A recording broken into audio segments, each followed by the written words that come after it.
Hey guys, it's Shy, and welcome to my channel. Welcome to my channel.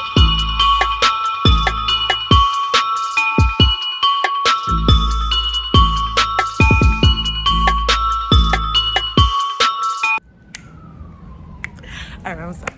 Hello everyone, it's me again, Shaika Plaisir. Bonsoir tout le monde, nom c'est Shaika Plaisir, and we are back again with another video. And this video we're going to be speaking about drum roll. We're going to be speaking about how I gave my life to Christ. When I gave my life to Christ. Kita connaît qui ça me parler de aujourd'hui. Je vais parler de qui j'aime te la vie à Christ.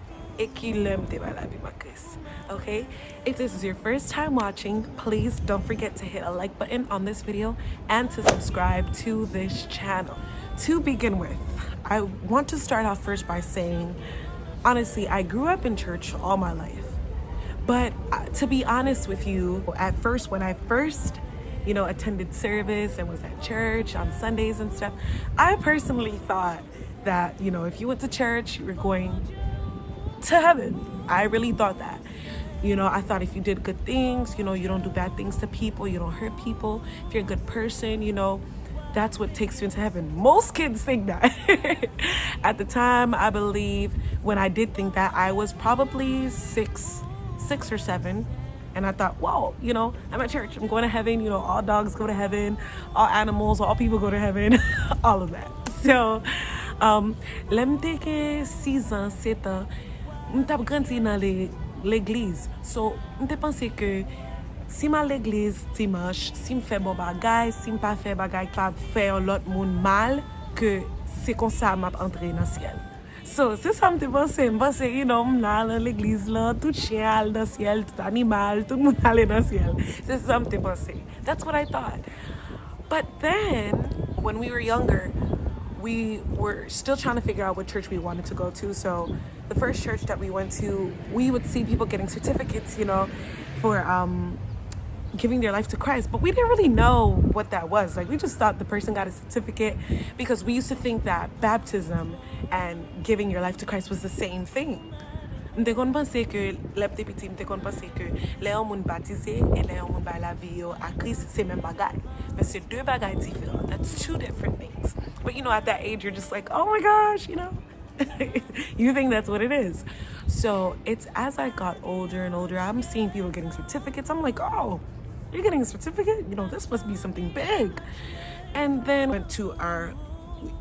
after that, we went to another church. When I left there, I would always go and visit my father for the summer and things like that. So, je kon toujours visiter papa les vacances, pour aller papa, al visiter, passer toutes vacances, même 3 mois avec papa.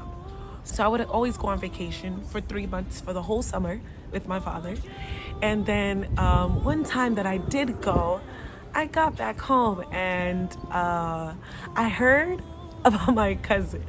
I got back home and I was speaking to my family about my trip and things like that. I was probably like 8 years old at the time. And my family was talking. I think I was probably 8 or 9 actually. My family was talking and they were like, oh, Maritza made a big decision to give her life to Christ. She's going to heaven. I was like, wait a minute. So I wasn't already going to heaven? Is that what you're saying? So mwen tourne nan vacances mwen puis m'tande cousine mwen qui dit, oh, mwen fait décision pour aller dans ciel, kounye m'pral dans ciel. So m'di kounye ou pral dans ciel? Akwen nou te déjà pour aller dans ciel. So mon ti chan confused. I'm a little confused. I'm like, wait, I thought, we kind of already established that we were going to heaven. So what's not going on? And then the more that we spoke, she was like, yeah, it was the easiest decision. And then my family was like, yeah, if you don't want to go to hell. I was like, I don't want to go to hell. I do not want to burn in flames or whatever. So I was just like, wow. And they're like, yeah, it was such an easy decision. It was the best thing that I could have ever done. I just got up from my seat and went up. I was just like, oh, I want to do that. Like, I want to do that. And then So come Sunday, they have altar call and stuff. And they're like, you know what, anybody that would like to give their life to Christ and stuff. But I was so nervous, so I was just like, I just stayed glued to my chair. I was like, I don't know if I could do it. I was a kid at the time too, so I kind of like understood but didn't understand fully into depth what I was doing. And I was kind of nervous too, so I just sat down in my seat. So yo fait appel pour moun ki ta vle bay la vie à Christ. Mais mon petit champeur, so mwen chita nan chaise mwen, you know, et mwen di, non, poko, tout moun ap gade, mwen al devan, no.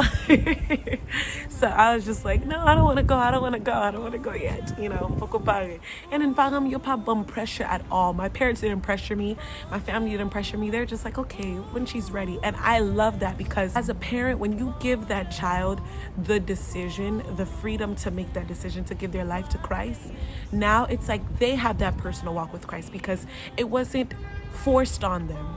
I think that's something that's super important, when you allow your child to give their life free willingly to Christ, because when you just push that agenda on them, they're not really going to be interested in God. It's kind of just like, oh no, I'm serving Christ because my parents told me to. I hear a lot of people say that, and then they have no idea of the magnitude and the gravity of the kingdom of God and the God that they serve, because they're just forced into it. You know, they just basically say, hey, my parents told me to do it, so that's why I did it. So I think that's very important as parents, that you make sure that your child gets that personal relationship with Christ. Let them make that decision for themselves. You can lure them into it, you know, let them know about how great God is, you know, your walk with Christ, but make sure that you do not force it upon them where it's just like a bout fait, but that you allow them to experience God for themselves, because when that happens, that allows your faith to be solid, because it's not just something that was forced onto them, but it's an experience for them. So, m'ta dit tout parent, si ou gen yon petit ki poko sauver, si ou gen yon petit ki poko bay la vie à Christ, bay yo temps pour yo capable faire expérience avec Christ. Pas pousser ça sou yo ton kou yon bout de faire. Parce que là qui te ti moun lan, là qui te ti moun lan connaît Christ peut-être pas yo, ou après que foi yo pi jam dans l'évangile, parce que c'est pas yo moun qui pousse yo, qui dit oh faut faire ça, mais c'est une expérience yo fait avec Christ. So là yo gen expérience personnelle ça, pas gen rien qui capable you know détruire yo dans la rue. So that's very important, very, very important. I know some people are not going to agree with that. They're going to think, no, da-da-da-da. Yes, it is very important that you and your house serves the Lord, but it's very important that you allow that child to experience God for themselves, and that you pray. That doesn't mean that you don't pray as a parent and that you don't do what you have to do, you know, to help them. But when it comes to making that decision, let them know Christ. Let them know Christ. And I promise you, they're not going to regret it, because they know God for themselves.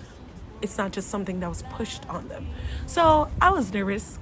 Going back, I was nervous. So I didn't get up right then and there. And then when we got back in the car, my parents was like, oh, what happened, you know? And I was just like, oh, I was a little nervous. I didn't want nobody to see me just, you know, get up and stuff, because everybody was staring. And, you know, at the time, I was really not in the spotlight like that. You know, I was always singing every now and then, but I was singing solos every now and then, but I didn't sing solos the way that I did until, you know, after that. So I was kind of nervous. I didn't want nobody staring at me and stuff. So I was just like, no, you know, and then I was like, you know, people are probably going to think that, you know, I'm just a kid. I don't know what I'm doing too at the same time. So my parents didn't pressure me. They're just like, okay, when you're ready. But I promise you, you know, if you want to get into heaven and you want to know God for yourself, you're going to want to do that. And I was just like, yes, I will. So after that happened, there was another altar call. I think it was probably the next Sunday. And I was just like, I don't want to be left behind. Like, I want to know God for myself. I want to give my life to Christ. I want to go to heaven. So they give the altar call. And I will never forget the outfit that I had on that day. I was 9 years old, okay? I believe it was July or August. I was 9 years old. I had this beautiful floral print two-piece dress. It was like, it wasn't a dress. It was a shirt and a skirt that I got, that my parents in New York got for me. And then I was fully dressed, and I was just like, you know what? I'm gonna make this decision. So they called me and I went up there, and I will never forget the excitement that I had. Like, I was so excited, and people were just clapping and stuff, and they were just like, you know, such a young girl giving her life to Christ. And even me, I was just like, oh my gosh, like, this is a big decision. But I was so excited and nervous at the same time. And there were a few other young children that went up too. So sonje ki rad mte gen sou mwen, mte gen yon deux pis rad. C'est donc un petit robe qui gen un maillot avec un jupe. Et puis pasteur relèm devant pour moun vin ba la vie à Christ, et puis me dit, OK, m'brale. So m'ale, et puis m'konta tout moun a frappé mais m'a souri and stuff like that. And then I will never forget, he was like, look at how beautiful she is, look at how excited she is. It was just like, oh my God, I felt like I was making the best decision of my life. And I was so excited because it was the excitement that everyone had to gain souls for Christ. Like, that was that's the agenda at the end of the day. We as Christians, we're not making an impact if the number one thing isn't to gain souls for Christ. God is the one that is in charge of the miracles. He's in charge of the healing, all of that. But the number one thing he wants us to do is to make disciples. There's nothing that you're going to regret giving your life to Christ, literally. It's so easy. And when I did, I felt some peace overwhelm me, and I felt like I was really transitioning. And I was a kid at the time. I was 9 years old when I gave my life to Christ.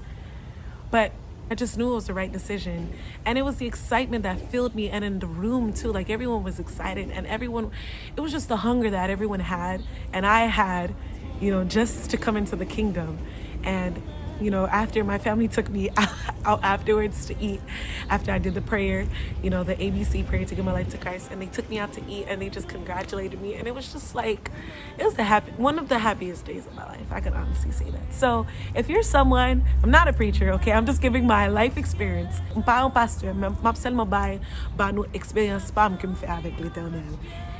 If you're, you know, second guessing whether or not you should give your life to Christ, listen, there's nothing that you're going to regret for making that decision. It was the best decision that I could have ever made.